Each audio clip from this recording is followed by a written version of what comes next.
الحمد لله نحمده ونستعينه ونستغفره ونؤمن به ونتوكل عليه ونعوذ بالله من شرور أنفسنا ومن سيئات أعمالنا من يهده الله فلا مضل له ومن يضلله فلا هادي له ونشهد أن لا إله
صلی اللہ تعالی علیہ وآلہ وسلم بندے پروردگارم امت احمد نبی دوست دار چار یارم قابل مذہب حنفیہ دارم ملت حضرت خلیل خاک پائے غوث اعظم زیر سایہ ہر ولی اسلام ما اطاعت خلفاء راشدین ایمان ما محبت آل محمد است صدیق عکس حسن و جمال محمد است عمر ذل جاہ و جلال محمد است عثمان شمع ضیاء کمال محمد است حیدر باغ بہار خصال محمد است کون کہتا ہے کہ مومن مر گیا قید سے چھوٹا اپنے گھر گیا اور مومن مرتا نہیں ڈر جاتا ہے جنت اس کا گھر ہے اپنے گھر جاتا ہے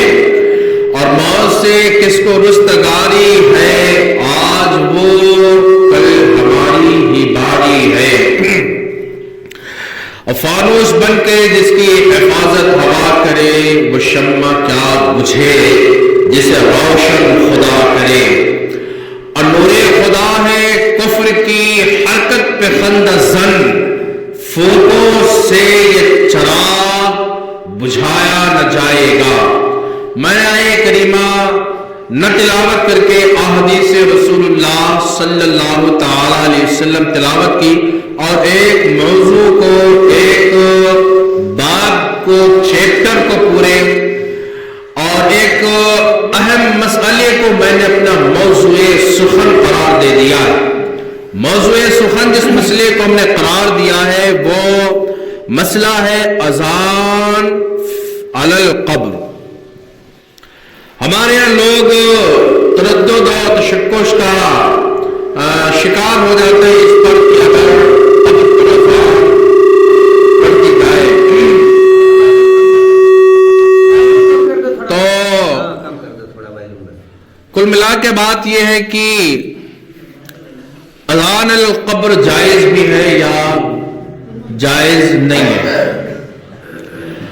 اللہ کے حبیب صلی اللہ تعالی علیہ وسلم نبی کون و مکان صاحب جود و نوال نبی مختار صلی اللہ تعالی علیہ وسلم کی احادیث مبارکہ ہم نے تلاوت کی ہے اللہ کے حبیب صلی اللہ تعالی علیہ وسلم نے جو حدیث میں فرمایا وہ یہ ہے کہ لقنوا موتاکم ایک ہی حدیث ہے. یعنی صحیح اس ترجمے میں یہ سمجھیں کہ لقنوا موتاکم، اپنے میتوں کو جو لوگ اس دنیا سے رخصت فرما گئے ان کو تلقین کرو.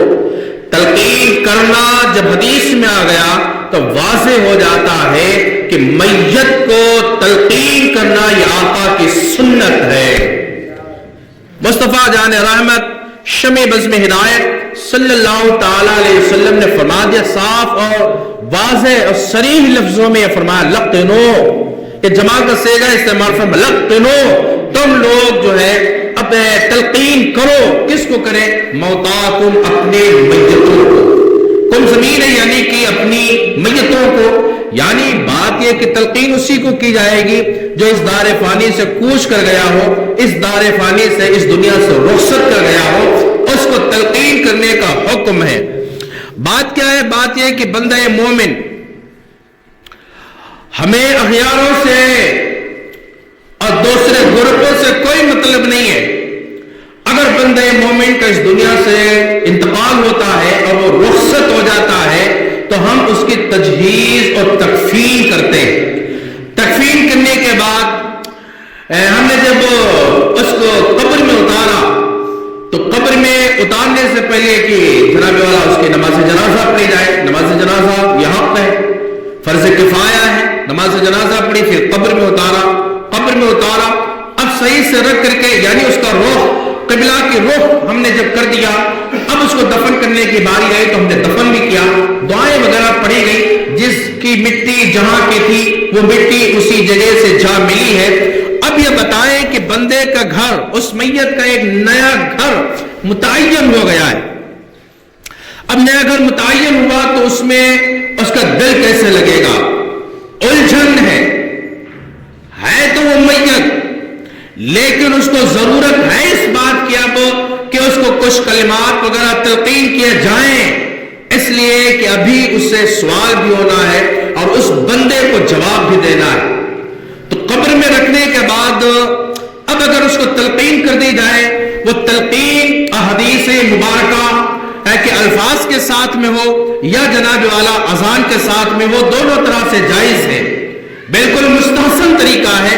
لیکن ہمارے یہاں اس وقت جناب والا وبال برپا ہو جاتا ہے جس وقت کی اہل سنہ والجماع اذان علی القبر کر دے. یعنی اگر قبر پر اذان پڑھ دیا تو جناب والا پھر آفتیں کھڑی ہو جاتی، دنیا بھر کی بکواسیں شروع ہو جاتی کہ یہ شرک ہے، یہ بدعت ہے. میں آپ کو بتا دوں کہ یہ شرک تو کوئی معنی میں ہو ہی نہیں سکتا ہے، کسی بھی معنی میں. ہم نے شرک کی ڈیفینیشن کیا ہے سابقہ جمعہ میں واضح کر دیا تھا کہ شرک کہتے کس کو ہے، اور شرک کی ڈیفینیشن کیا ہے، شرک کا طریقہ کار کیا ہے، شرک کب لگے گا. تو شرک ہو ہی نہیں سکتا. ہاں بدعت ضرور ہے، لیکن بدعت کی ایک ہی قسم نہیں ہے کہ ہر بدعت کل بدعت ضلالہ، ہر بدعت گمراہی ہے، ہر بدعت گمراہی ہے، ہر بدعت گمراہی نہیں ہے. بدعت کی دو قسمیں ہیں، ایک بدعت سیئہ ہوتی ہے اور ایک بدعت حسنہ ہوتی ہے. بدعت سیئہ وہ بدعت ہے جو اسلام میں ایک بیہودہ کام رائج کر دیا جائے، جس کا کوئی مطلب نہیں ہے، وہ رائج کر دیا جائے، جس سے عیب ہو، لہو لیب، کھیل کود، تماشا، یہ رائج کر دیا جائے. یہ بدعت ہے، بدعت سیئہ بری بدعت ہے. اور ایک ہوتی بدعت حسنہ، اچھا کام کوئی اسلام مذہب کے اندر اسلام میں رائج کر دینا، جو مستحب ہو، مستحسن ہو، مندوب ہو، بہتر ہو، اچھا ہو، ایسا کام رائج کرنا، اس کی اجازت اسلام دیتا ہے. اب دیکھیں کہ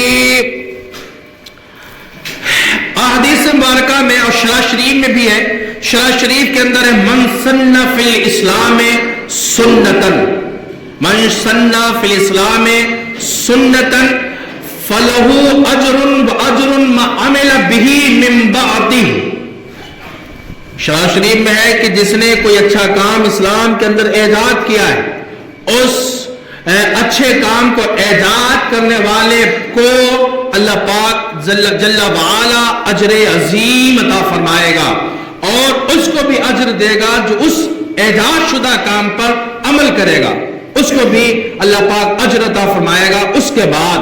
اور پھر یہ ہے کہ جو اس پر عمل کرتے رہیں گے سوائے اس کے، ان کے جو عمل جو کرتا رہے گا ان کو بھی اللہ ثواب دے گا، اور ان سب کے ثواب کے برابر اس کو ثواب ملے گا، اجر ملے گا جو یہ اچھا کام اسلام کے اندر ایجاد کرے گا۔ اب اگر بدعات کی باتیں کی جائیں تو پھر پکی مسجدیں بنانا یہ بھی بدعات ہے، لیکن کون سی بدعات ہے؟ بدعات حسنہ ہے۔ دارالعلوم کے اندر ہم درس نظامی پڑھاتے تو درس نظامی کے اندر کتابیں متعین کر کے کورس وائز کورس پڑھانا یہ بھی بدعات ہے۔ آج مدرسے پکے بنانا یہ بھی تو بدعات ہے، یا دیگر تمام امور ایسے ہیں، ایک نہیں سینکڑوں اور ہزاروں کی تعداد میں کام ایسے ہیں جو بدعات ہیں۔ خیر القرون پہلے زمانے میں وہ کام نہیں تھے، آج کے زمانے میں ہے وہ بدعات ہے، لیکن اگر بدعات سیئہ ہیں تو ان کو ترک کرنا لازم ہے، اور بدعات حسنہ ہیں تو عمل کرنا ضروری ہو جاتا ہے۔ ایسے ہی اذان القبر اگرچہ قرون اسلام میں نہیں تھا، پہلے زمانے میں نہیں تھا، جو اللہ کے حبیب صلی اللہ علیہ وسلم نے ارشاد فرمایا تھا کہ قرن بعد قرن ثم الذین یلونہم، میرا زمانہ ہے، میرے بعد صحابہ کا ایک زمانہ ہے، اور ایک تابعین کا زمانہ، یعنی صحابہ سے جو ملے ہوئے ہیں ان کا زمانہ، یہ خیر القرون ہے۔ اس کے بعد خیر القرون نہیں۔ اس زمانے میں اب ہمیں دھوکہ دیا جاتا ہے یہ کہ دیکھو صحابہ اکرام کے دور میں نہیں تھا، خیر القرون کے اندر اذان دینا جائز نہیں، اذان نہیں دی جاتی تھی، صحابہ کے دور میں، رسول اللہ کے دور میں، تابعین کے دور میں، خلفاء کے دور میں اذان نہیں پڑھی جاتی، آج یہ اذان پڑھی جا رہی ہے قبر پر، یہ شرک و بدعات ہے۔ ہم نے کہا میاں یہ بتائیں شرک و بدعات آپ جو کہہ رہے ہیں یہ شرک کس لحاظ سے ہے؟ تو شرک کسی بھی لحاظ سے شرک تو ہے ہی نہیں، شرک کی تعریف میں آتا ہی نہیں ہے۔ رہی بات بدعات کی تو یہ بدعات بدعات حسنہ ہے۔ آپ بتائیں فیصلہ کر کے ہمیں یہ کہ اذان دینا کیا جناب والا بدعات سیئہ بری بدعات ہے، بری ایجاد ہے، بری چیز کا رائج کرنا ہے؟ بے اذان دینا قبر پر کیا اس میں کفر پکا جاتا ہے، یا جناب والا دنیا کے کوئی ناویز پڑھی جاتی ہیں، دنیا کوئی کتب پڑھی جا رہی ہیں، یا دنیا کا کوئی لو لیب کھیل اور تماشا کیا جا رہا ہے؟ نہیں، بالکل نہیں، بلکہ اللہ اس کے رسول کا اذان ذکر ہوتا ہے، اور اللہ اس کے رسول کا جب ذکر کر رہے ہیں تو ذکر چاہے وہ گھر میں ہو جائز ہے، مسجد میں بھی جائز ہے، اور وہ میدان میں بھی جائز ہے، علی القبر ہو تو بھی ذکر خدا، ذکر رسول خدا جائز قرار پاتا ہے۔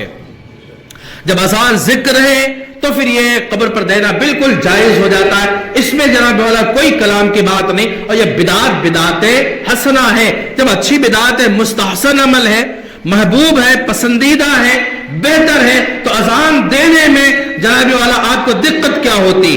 قرآن پڑھے جائز ہے، یا درود مکمل درود پاک پڑھے تو جائز ہے، نماز جنازہ پڑھتے جائز ہے، تو جناب والا اگر قبر پر ہم اذان پڑھتے ہیں تو پھر کیوں ناجائز اور کیوں حرام ہو جائے گا؟ آئیے علامہ امام حکیم ترمذی علامہ امام حکیم ترمذی رحمۃ اللہ علیہ ایک ترمذی شریف کے اندر حدیث لے کر کے آئے، وہ حدیث آپ کے سامنے رکھتا ہوں۔ حدیث کیا لے کر کے رویہ عن سفیان الثوری، رویہ عن سفیان الثوری انہ قال، حضرت سفیان الثوری رضی اللہ المولا سے مروی ہے، وہ کہتے ہیں کہ رویان سفیان الثوری انہ قال، وہ کہتے ہیں کہ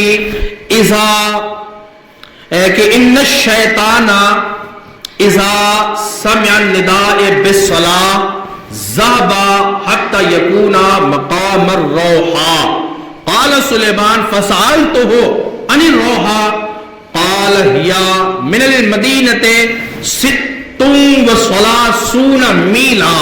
یہ حدیث لے کر کیا ہے؟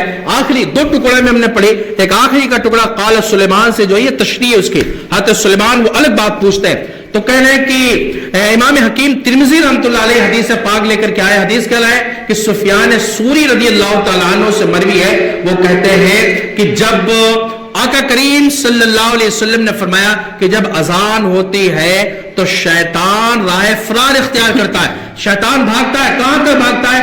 مقام روحا تک بھاگتا ہے۔ قال سلیمان فسألت عن الروحا، کہتے سلیمان نے کہا ہم نے پوچھا کہ مقام روحا کیا ہے؟ کہتا ہیا من المدینۃ 36 میلا، یہ مقام روحا مدینے سے 36 میل دور پر ایک جگہ کا نام ہے، وہاں تک بھاگتا ہے۔ مطلب وہاں تک بھاگنے کا کیا ہے؟ مطلب یہ ہے کہ اذان کی آواز شیطان کے کانوں تک نہ پہنچے، یعنی اذان دینے سے شیطان بھاگتا ہے۔ اب آئے یہیں پر ٹھہر کر کے یہ سنیں، یہ تو اذان کے ایک فضیلت میں ہے۔ اب جب بندے کو قبر میں رکھا گیا، میت کو جب اذان پڑی جاتی میت کے لیے قبر پر، تو میت کو قبر میں انس ہوتا ہے، میت پریشانی اور اضطراب کی حالت میں ہوتی ہے، میت کو ضرورت ہوتی ہے اس بات کی کہ کوئی اس کو کچھ چیزیں تلقین کر دے۔ اب جب ہم اذان پڑھتے تو ذکر خدا اور ذکر رسول بھی ہوتا ہے، اور آقا صلی اللہ تعالی علیہ وسلم کی وہ حدیث مبارک جو ہم نے پہلے پڑھی، لقنوا موتاکم، کس بات کی؟ اپنے مردوں کو تلقین کرو۔ آگے آقا صلی اللہ علیہ وسلم نے فرمایا تھا لا الہ الا اللہ، اپنے مردوں کو لا الہ الا اللہ کے تلقین کرو۔ تو جب آقا صلی اللہ علیہ وسلم نے یہ فرما دیا تلقین لا الہ الا اللہ کی کرو، تو لا الہ الا اللہ کی تلقین مردوں کو کرنا جائز قرار پاتا ہے۔ ہم نے کہا اذان کے اندر جناب والا کچھ اور نہیں ہوتا ہے، لا الہ الا اللہ کا ذکر ہی تو ہوتا ہے۔ جب لا الہ الا اللہ کا ذکر ہے، یہ حدیث سے ثابت ہو گیا، تو اذان علی القبر بالکل جائز قرار پاتی ہے۔ اپنے مردوں کے اور میتوں کی قبروں پر اذان پڑھنا پھر جائز قرار پا جاتا ہے۔ اچھا، آقا صلی اللہ تعالی علیہ وسلم کی حدیث مبارکہ دو ہو گئی ہے۔ اب دیکھیں کہ قبر پر اذان کے تعلق سے تلقین حدیث میں آئی ہے، وہ تلقین کیا ہے کہ جب مردے کو قبر کے اندر دفن کر دو، تو دفن کرنے کے بعد ہمارے علماء فرماتے ہیں یہ ہے کہ 40 دن اس کی قبر پر ٹھہرو۔ اتنا نہیں ہو سکتا 20 دن رہو، 10 دن رہو، 24 گھنٹے رہو، جتنا ہو سکے اتنا قبر پر ٹھہرو، ذکر و اذکار کرو کہ میت کو اس کا ثواب پہنچتا ہے، اور ہر طرح سے ایصال ثواب کرنا یہ جائز ہے۔ اب جب نقیرین سوال کرنے آتے ہیں تو آقا صلی اللہ علیہ وسلم کی ایک اور حدیث ہے، مصطفیٰ کریم صلی اللہ علیہ وسلم نے فرمایا جب نقیرین سوال کرنے کے لیے قبر کے اندر داخل ہوتے تو حدیث ہے یہ امام مسلم، امام بخاری رحمۃ اللہ علیہ نے اس کو نقل فرمایا ہے، حضرت جابر رضی اللہ تعالی عنہ سے مروی ہے۔ وہی جابر رضی اللہ تعالی عنہ ہے جن کی حدیث نماز کے تعلق سے بھی بہت ساری کثرت سے آئی ہے۔ حضرت جابر رضی اللہ تعالی عنہ سے مروی ہے کہ جب میت کو قبر میں رکھا گیا، نکیرین آئے اور سوال کیا، تو نکیرین پوچھتے ہیں کہ سوال کیا کرتے ہیں، مر رب کا، بول تیرا رب کون ہے، بول تیرا رب کون ہے۔ اب بندہ کچھ بولے اس سے پہلے شیطان بولتا ہے، حدیث پہلے سنیں، کہتے ہیں ان جابر رضی اللہ تعالی عنہ انہو قال سمعت رسول اللہ صلی اللہ تعالی علیہ وآلہ وسلم۔ حضرت جابر رضی اللہ تعالی عنہ سے مروی ہے، جابر کہتے ہیں کہ ہم نے خود کسی غیر سے نہیں، سمعت تو میں نے خود رسول اللہ صلی اللہ تعالی علیہ وآلہ وسلم سے یہ بات سنی ہے۔ بات کون سی ہے؟ آقا صلی اللہ علیہ وسلم نے ارشاد فرمایا، قال رسول اللہ صلی اللہ علیہ وسلم، آقا نے ارشاد فرمایا، اذا سئل المیت من ربک، اذا سئل المیت من ربک، جب میت سے نکیرین فرشتے سوال کرتے ہیں من رب کا، تیرا رب کون ہے، کہتے ہیں ان الشیطان فی صورت یسیر الی نفسہ، تو شیطان اس وقت حاضر ہوتا ہے، ترایا ان الشیطان فی صورت یسیر الی نفسہ، تو اس وقت شیطان حاضر ہوتا ہے اور وہ اشارہ کرتا ہے اپنی طرف، فی نفسہ، اپنی طرف اشارے بیان کرتے ہیں، اے انا ربکا، اے انا ربکا، یعنی شیطان میت سے یہ کہتا ہے اے میت سن، میں تیرا رب ہوں، میں تیرا رب ہوں۔ اب سوچو ذرا صحیح، شیطان اس وقت سوال نکیرین کے وقت میں حاضر ہے، اور وہ اس وقت کہہ رہا ہے کہ میں تیرا رب ہوں, میں تجھے بچا لوں گا. علماء تو ہمارے یہاں تک فرماتے ہیں کہ ایک ہاتھ میں جنت ہے, ایک ہاتھ میں دوزخ لے کے آتا ہے, اور کہتا ہے اگر تو مجھے رب مان لے گا تو یہ جنت تجھے دے دوں گا, اگر تو مجھے رب نہیں مانے گا تجھے جہنم میں ڈالنا پڑے گا, جہنم میں ڈالیں گے. تو سوچو اس وقت میت جو ہے اضطراب کی حالت میں ہوتی ہے, پریشانی کے عالم میں ہوتی ہے, اور شیطان اس وقت ورغلا رہا ہوتا ہے. اگر اس وقت امتحان میں فیل ہو گئے تو پھر بتائیں کون ہے جو اس میت کی مدد کرنے والا ہے؟ تو کوئی نہیں ہے جو میت کو مدد کرے. اور ہاں, اب ضرورت کس بات کی ہے کہ میت کو ہم فائدہ پہنچائیں؟ تو ضرورت اس بات کی ہے کہ ہم شیطان کو بھگائیں. اور شیطان کس سے بھاگے گا؟ لاٹھی ڈنڈے مارنے سے بھاگتا بالکل نہیں بھاگے گا. کس سے بھاگتا؟ مصطفیٰ کی حدیث پڑھ لیں, جو نبی نے تلقین فرما دیا اس پر عمل کر لے, انشاءاللہ کام ہو جائے گا. وہ فرمان کیا ہے؟ مصطفیٰ فرماتے جب اذان پڑھی جاتی ہے تو شیطان بھاگتا ہے مقام روحا تک, یعنی 36 میل دور تک شیطان بھاگ جاتا ہے. اگر شیطان قبر سے دفع ہو جائے تو بتاؤ اس کو ورگلانے والا کون ہوگا؟ اب یہ جو ہم اوپر اذان پڑھ رہے ہیں اس سے شیطان بھاگ رہا ہے, تو جناب والا میں یہ بتایا جائے کہ میت کو اذان سے فائدہ پہنچتا ہے یا نہیں پہنچتا ہے.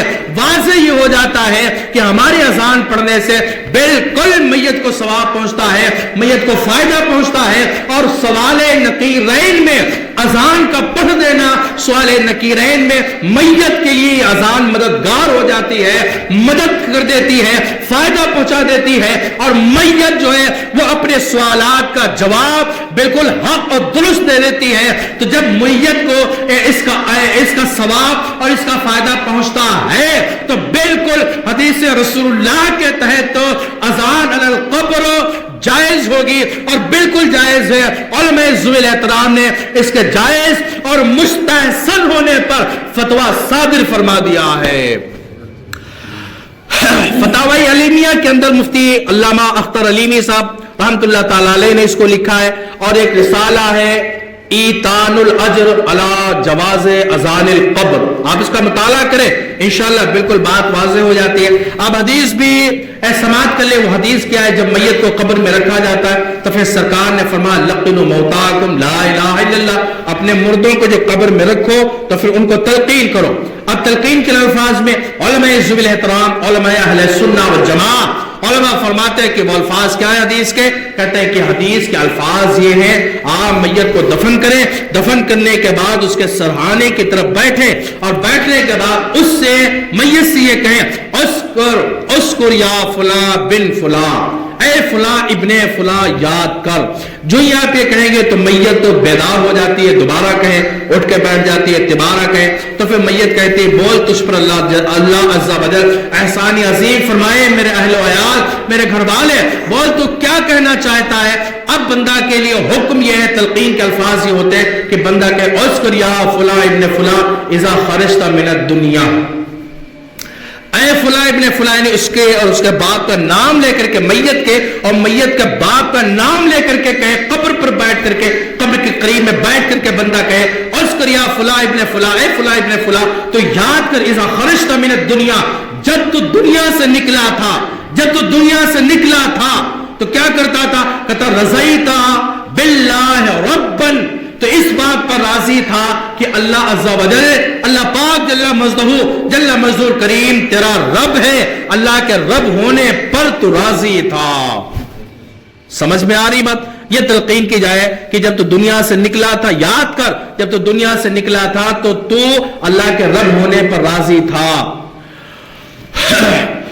وَبِالْإِسْلَامِ دِينًا, اور جب تو دنیا سے نکلا تھا تو اسلام کے اپنا دین ہونے پر تو راضی تھا کہ اسلام تیرا دین ہے.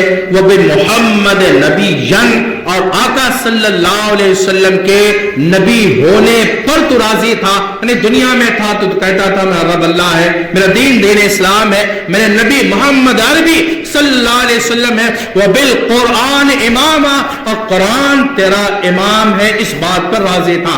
یہ چار چیزیں ہیں. بندہ تلقین کرتا ہے تو وہ میت کو اس کا فائدہ یہ پہنچتا ہے کہ اس کو نئی نئی تازگی ہو جاتی ہے, اس کو یاد ہو جاتا ہے. فرشتے آتے ہیں تو علماء فرماتے ہیں کہ جب فرشتے آتے ہیں تو کہتے ہیں اس سے سوال و جواب کیا کرنا, اس کے اہل خانہ نے ابھی تو اس کے سوالوں کے جواب کو اس کو یاد کرا دیا ہے, اب اس سے سوال و جواب کیا کیا کرنا, لیکن مشیت خدا کے تحت وہ سوال و جواب ہوتے ہیں اور میت کو آسانی ہو جاتی ہے سوالات نکیرین کے جواب دینے میں. یہ الفاظ ایک چیز ہے, اللہ پاک جل وعلا کی ربوبیت, اس کے رب ہونے پر راضی ہونا, دوسرا ہے دین اسلام کا, تیسرا ہے نبی کونین کے, اور چوتھا ہے قرآن کے. اور یہ تینوں چاروں چیزیں اذان کے اندر واضح ہو جاتی ہیں. اذان میں اللہ کا ذکر ہے, رسول اللہ کا بھی ذکر ہے, دین کا بھی ذکر ہے, اور اذان قرآن کی بھی تبلیغ ہے. تو اب جناب والا آپ سوچے کہ اگر یہ تلقین کریں یا نہ کریں, اگر اذان بھی پڑھتے ہیں تو اذان میں کوئی چیز خرابی والی نہیں ہے. اس لیے جناب والا اذان علی القبر بالکل جائز قرار پاتی ہے.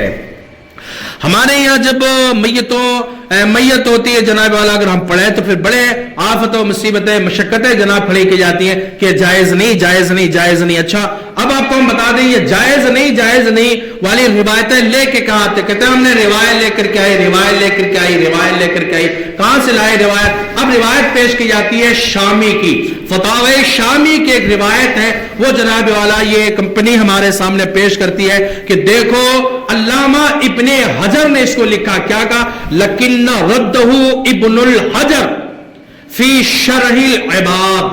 کہتے ہیں شرح العباب میں ایک کتاب کا نام ہے, اور شرح العباب میں علامہ ابن حجر نے اس کو رد فرمایا ہے کہ اذان علی القبر جائز نہیں ہے, اذان علی القبر کا رد فرمایا ہے.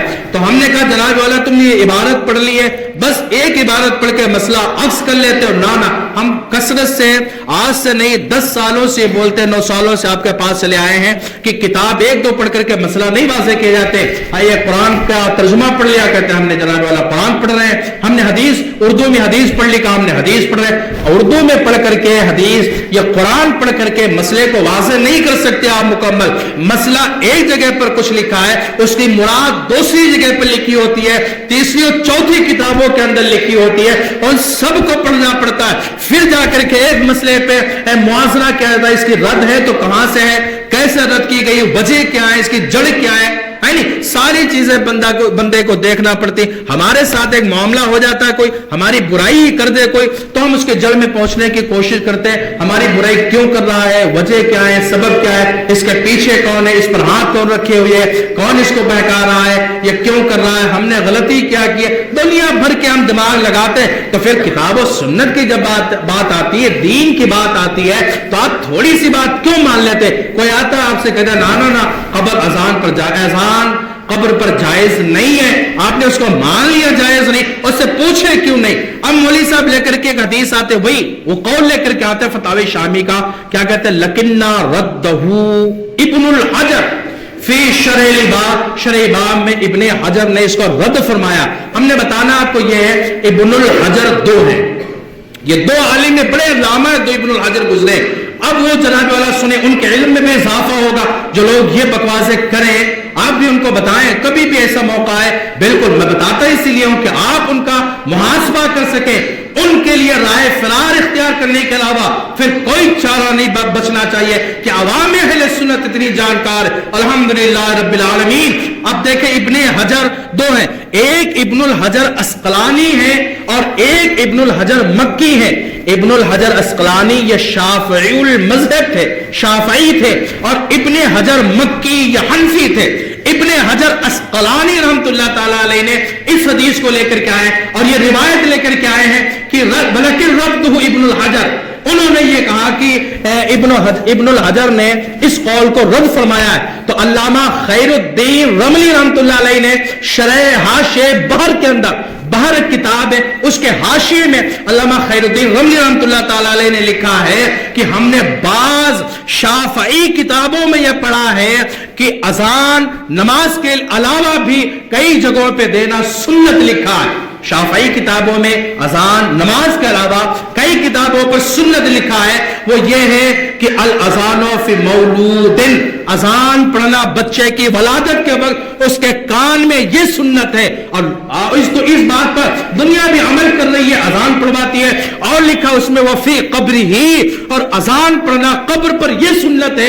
یہ بات شافعی کتابوں میں لکھی، شافعی المسلک کی کتابوں میں لکھا کہ اذان سنت ہے کئی جگہوں پر، ان میں سے ایک یہ کہ بچے کے کان میں اذان پڑھنا اور قبر پر اذان پڑھنا۔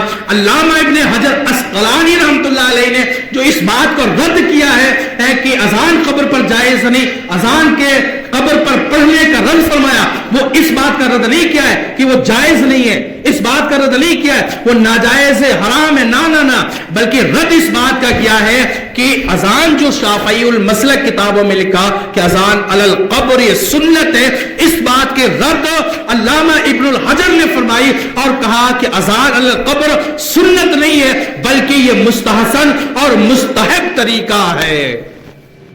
آپ کے سمجھ میں آئی؟ یہ عبارت ہے جس عبارت کو لے کر کے آج ہمارے سامنے پیش کیا جاتا ہے کہ جناب والا یہ رد فرمایا، رد نہیں فرمایا۔ ایسے تو پھر بہت ساری کتابیں قدوری شریف کے اندر ہے، وَتَسْمِيَةُ اللَّهِ تَعَالَى فِي ابْتِدَاءِ الْوُضُوءِ، وضو کی ابتدا میں بسم اللہ پڑھنا یہ سنت ہے، قدوری شریف کے اندر لکھا۔ اور صاحب ہدایہ نے لکھا الْأَصْحُ أَنَّهَا مُسْتَحَبَّةٌ وَلَكِنْ سَمَّاهَا الْكِتَابَ سُنَّةً۔ کہتے ہیں کہ وضو سے پہلے، صاحب ہدایہ کہتے ہیں وضو سے پہلے بسم اللہ شریف پڑھنا یہ مستحب ہے، لیکن بعض کتابوں میں بعض صاحب کتاب نے اس کو وضو سے پہلے بسم اللہ پڑھنے کو سنت لکھا ہے، تو صاحب ہدایہ نے صاحب قدوری کے بات کو رد بھی کیا ہے، اور یہ صحیح مفتابی قول بھی ہے کہ وضو سے پہلے بسم اللہ پڑھنا یہ مستحب ہوتا ہے، سنت نہیں ہے، لیکن صاحب قدوری نے اس بات کو لکھا ہے کہ یہ سنت ہے۔